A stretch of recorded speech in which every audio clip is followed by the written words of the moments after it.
In the days following the October 7th attack by Hamas on a music festival that really kicked off this Israel-Hamas war, I was spending a bunch of time on the social media apps just to see what kind of information was showing up there.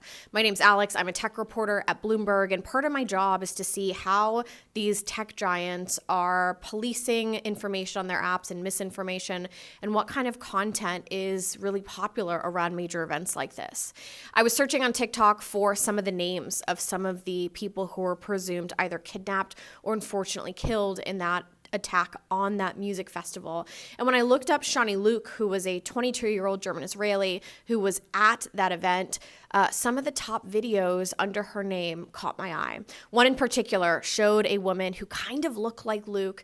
She was speaking into the camera in front of armed guards in camo. She was speaking in Spanish and talking about how her experience was at that festival. She was talking about her mother, who had been pleading for the release of her daughter, and she was giving her opinions on the attack in general. Now, this video was obviously not Shani Luke, who was presumed either kidnapped or killed at the time.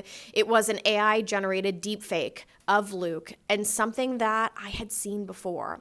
It reminded me of back in June, I came across a video of Vladimir Popov. He was a Russian man who was killed by a shark in Egypt. And soon after his death, a video popped up that looked like a reanimation of his passport photo, which had been in the news. And his passport photo was looking into the camera and speaking, talking about his attack, how he died, saying that his spirit was watching over his father, and even went so far as to say, "Papa, I love you." It was another example of an AI-generated video of somebody who had died tragically, or as experts I talked to as I continued reporting this out, something that folks call a, quote, digital resurrection. Now, these videos break TikTok's content guidelines. They are against the rules. You're not allowed to create AI-generated or what TikTok calls synthetic videos of private citizens or of children. They're just not allowed on the app.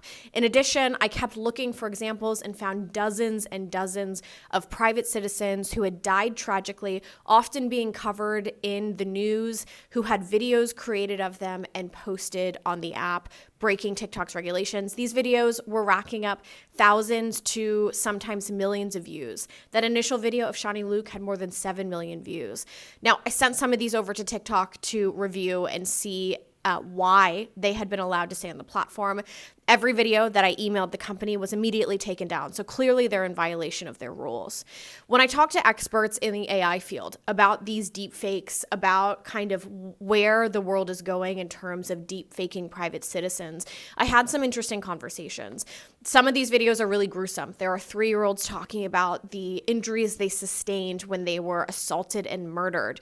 Those also clearly violate some moral and ethical rules, but some of the experts I talked to said that these deepfakes of private citizens, which seem to often be to share a story or to garner sympathy, but largely don't have any evidence that parents or family gave consent to use this person's likeness. Some of the experts told me that this is an example of how we're moving into a world where reasonable people can disagree, who can say some of these videos should be allowed to remain up because they might further a specific cause or might bring awareness. Other people would say these videos are gruesome and you're taking somebody's likeness without their consent and they shouldn't be allowed. TikTok told me, quote, like other platforms, TikTok continues to invest in detection, transparency, and industry partnerships to address this rapidly evolving technology. If you spend any time on the internet, you've run into these deepfakes before. Some are satire or funny. I think of the Tom Cruise deepfake that was going viral on TikTok a couple of years ago, or the song by The Weeknd and Drake, which was not, in fact, by The Weeknd and Drake, but was an AI-generated version of their voices. The other people who are thinking about deepfakes in that context are Congress. There's been discussions of bills, but these bills are basically limited towards celebrities and public figures. What's really, really absent from the conversation is any kind of regulation or discussion around the likeness for private people, for people who are not already popular or not already famous. One thing is certain. This technology will continue to improve. With just a handful of dollars, a little bit of time, and a photograph, any of these videos can be created with a number of tools online. Experts think these tools are only going to get more realistic over time, which will kind of up the onus on these social media companies to improve their detection and policing of deepfake AI on the internet. If you want more on this story, if you have any questions, feel free to comment them and I'll try to answer them. And please go read my story at Bloomberg. I would really appreciate it.